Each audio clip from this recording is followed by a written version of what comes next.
How am I going to call myself Ian of Austin and I don't have more videos about Austin proper, not just the suburbs, right? And how can I call myself a realtor if I'm not doing my due diligence to share the true prices with you? That way you know exactly what to expect to pay if you're moving to Austin. Today, we're talking about Tarrytown, and it's one of those old money districts in Austin that has a very deep history that I will cover in the future. But it is not this day.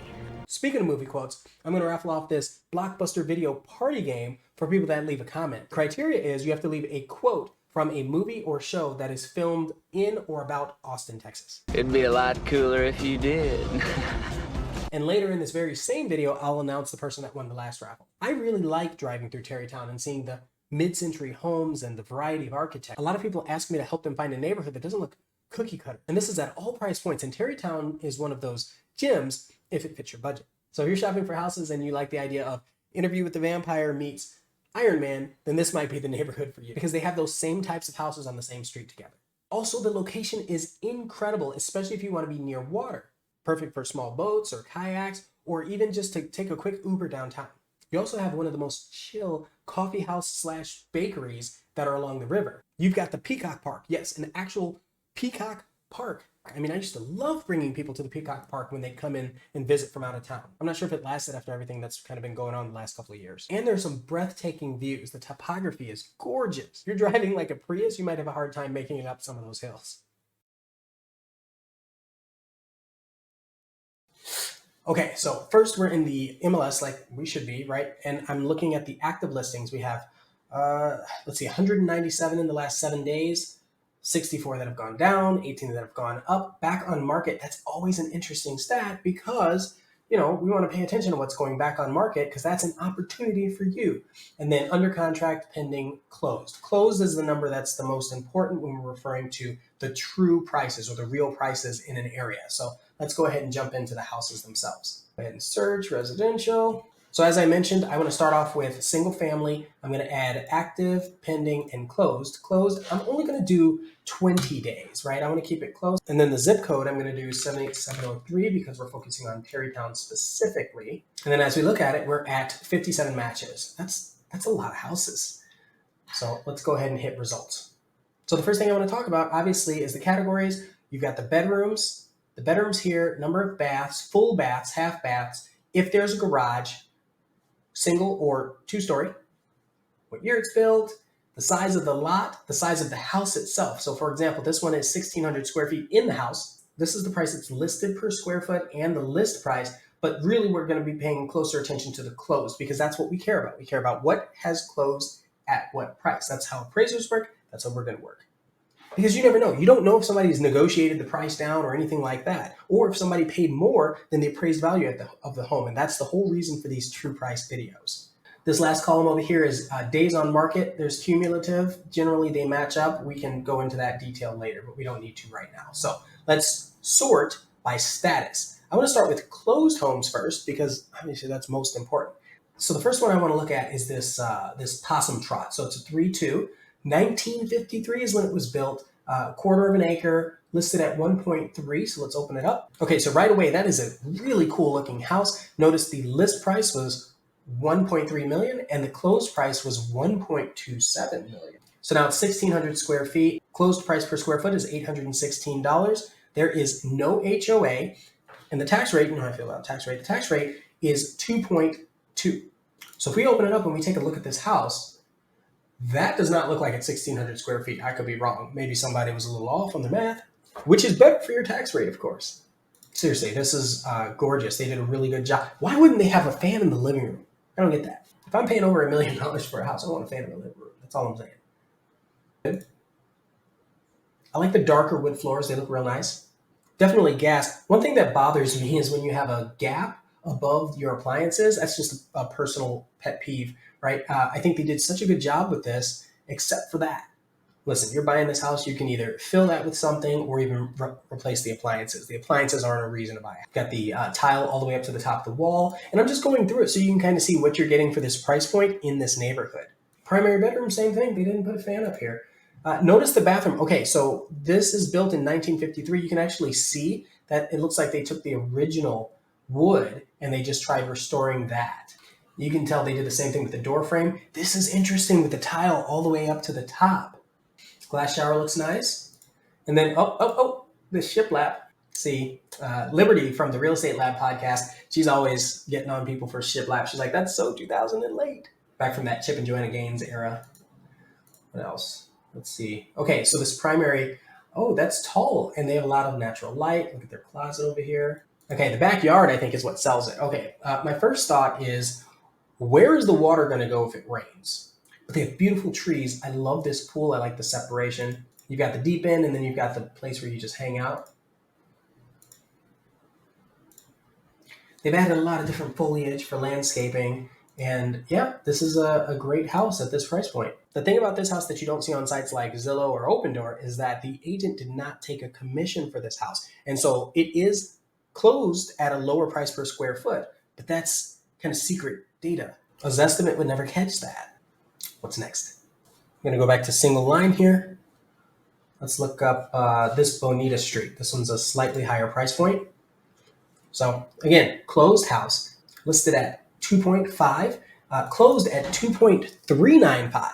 Interesting that it closed at 125,000 less than the list price. My first thought is because it's almost 4,000 square foot and built in 2008. So I'm looking, no HOA again. Obviously, all these neighborhoods, or most of these neighborhoods, are no HOA. 2.2 tax rate. And another thing, this house has been on the market for over a month. Does this mean the market's cooling down?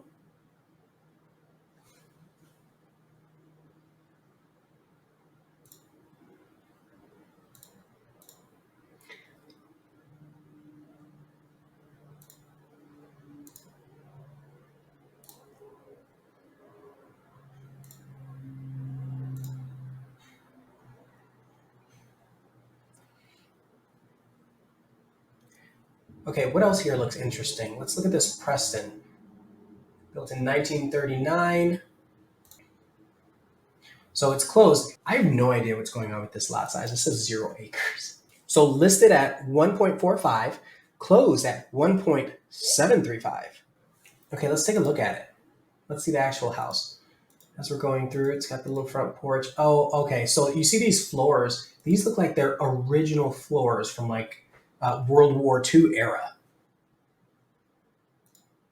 Large windows, things that you want to think of when you are looking through houses like this that are a little bit older. Oh, look at that tile. Yeah, this is all original. Well, restored in some way. Imagine if you're buying a house like this, you've got to take into consideration how much the breaker can handle, the breaker box, the electrical panel, how much what the plumbing looks like. That wood's been here a long time. You got to check for termites. But if you appreciate character in a house, this has a lot of it. They don't build them like they used to.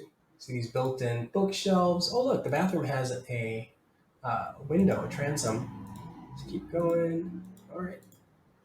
They did a good job with it. It looks really nice. Well done. Well done. And I also like that the garage is set back a little bit. It adds to your privacy some. More big, beautiful trees. Closed price, $788 a square foot. Let's move on, shall we? Actually, before we do that, look at how close it is to downtown. So this house closed in 5 days. This person knew what they wanted. They were a cash buyer and absolutely knew exactly what it was worth to them. And that's why they put in substantially more than the list price. They didn't want to play games. They wanted to win this offer. All I have to do to make this work is paste the link to the video that I want to pick the comments from. I'll hit get YouTube comments. Let me hit start. Let me move that out of the way. Will, go ahead and send me a DM on Instagram and I'll make sure to get this out to you really quickly. Congratulations, by the way. The amount of comments for the last raffle were pretty weak. The leads are weak. You're weak. Let's see if we can get a few more in.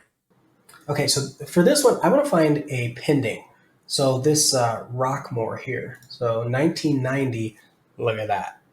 Okay, 4,000 square feet, 726 a square foot is what it's listed at. It's pending, so we don't know what it's closing at. It has been on the market for 14 days. Let's open it up and take a look, shall we? That backyard, though. It's a good size house. All right. Yeah, they were not lazy at all when they built this house. All of the finishes are definitely a higher quality. I think the black trim is interesting. I like that. The trim delete, we'll call it. Same with all the hardware on the doors. That old crystal handle that you used to see. That's pretty neat. Lots of natural light, lots of windows. Of course, they're going to put a piano in there. I bet these people don't even play piano. I play piano. It's been a while. Let's see. So you've got an office here. And notice on all of these TVs you have an image. I know that those are fake because that's what I do when I'm listing houses too. Looks really nice. It's a cool sink. Look at that thing. I like that. And the glassless shower. Okay. Heading out to the primary. So the primary bedroom actually walks out to the back patio, and then you have your outdoor living space on the other side. So it's easy to get back there, hang out with people. It's kind of weird if you get all these people hanging out, but they're actually able to look into your bedroom. That's something to think about.